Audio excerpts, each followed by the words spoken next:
నమస్తే, welcome to dot news. సార్వత్రిక ఎన్నికలకు ముందు దేశంలోని ప్రధాన రాజకీయ పార్టీలకు కోలుకోలేని షాక్ ఇచ్చింది సర్వోన్నత న్యాయస్థానం.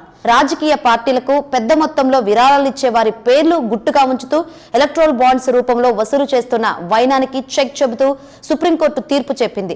ఎలక్ట్రల్ బాండ్స్ ను నిలిపివేయాలనే ఆదేశాలు జారీ చేసింది.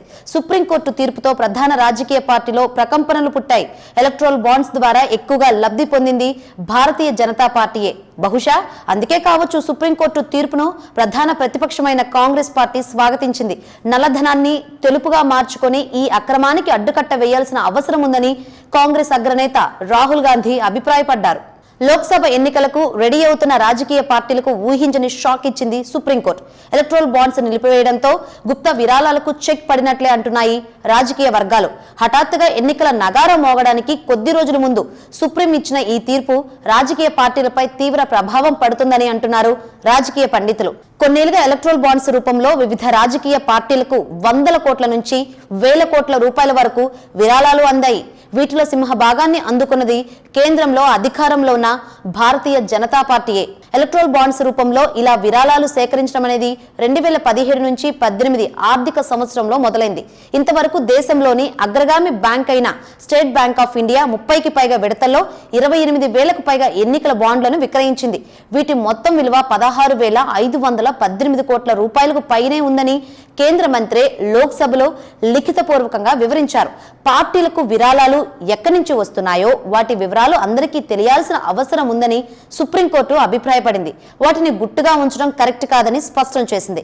పారదర్శకత లేని విధంగా ఎలక్ట్రల్ బాండ్స్ ముసుగులో క్విట్ ప్రోకోకి పాల్పడడం ఆమోదయోగ్యం కాదని పేర్కొంది. 2017-18 నుంచి 2022-23 వరకు ఎలక్షన్ బాండ్ల ద్వారా ఏ రాజకీయ పార్టీకి ఎంత విరాళం దక్కిందన్న వివరాలను తన తాజా తీర్పులో పేర్కొన్నారు సుప్రీంకోర్టు న్యాయమూర్తి జస్టిస్ సంజీవ్ ఖన్నా.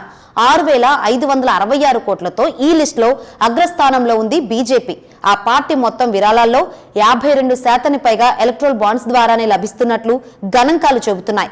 ఇక ఎన్నికల బాండ్స్ ద్వారా కాంగ్రెస్ పార్టీ పొందిన విరాళాలు 1123 కోట్లు, తృణమూల్ కాంగ్రెస్ కి 1093 కోట్లు, బిజు జనతా దళ్ కు 773 కోట్లు, డిఎంకే పార్టీకి 617 కోట్లు, భారత రాష్ట్ర సమితికి 383 కోట్లు, వైఎస్ఆర్ కాంగ్రెస్ పార్టీకి 382.44 కోట్లు, తెలుగుదేశం పార్టీకి 146 కోట్లు విలువైన ఎలక్ట్రల్ బాండ్స్ అందాయి.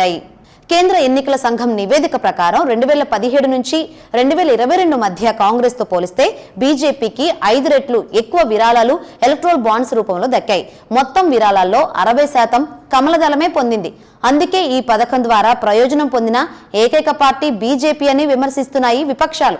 ఈ నేపథ్యంలో ఎలక్ట్రల్ బాండ్స్ స్కీమ్ ను నిలిపివేస్తూ సుప్రీంకోర్టు వెలువరించిన తీర్పును స్వాగతించారు కాంగ్రెస్ నేత రాహుల్ గాంధీ. లంచాలు, కమిషన్లకు ఎన్నికల బాండ్లను బీజేపీ మాధ్యమంగా మార్చిందని మండిపడ్డారు. ఇక ఆంధ్రప్రదేశ్ లో స్కిల్ స్కామ్ కేసులో చంద్రబాబు నాయుడు దారి మళ్లించినట్లు ఆరోపణలు ఎదుర్కొంటున్న 371 కోట్ల రూపాయల్లో కొంత భాగాన్ని టీడీపీ బ్యాంకు ఖాతాలో బాండ్ల రూపంలోనే జమ చేసినట్లు చెబుతున్నారు. దీనిపై అప్పట్లోనే ఏపీ సిఐడి పోలీసులు తెలుగుదేశం పార్టీ బ్యాంకు ఖాతాలను తనిఖీ చేసిన సంగతి తెలిసిందే. టీడీపీ బ్యాంకు ఖాతాలో జమ అయిన సొమ్ము ఖచ్చితంగా స్కిల్ కార్పొరేషన్ కుంభకోణంలో దోచుకున్నదే అని దర్యాప్తు సంస్థలు ఆరోపిస్తున్నాయి. దీనిపై న్యాయస్థానంలో విచారణ జరుగుతోంది. Please subscribe dot news.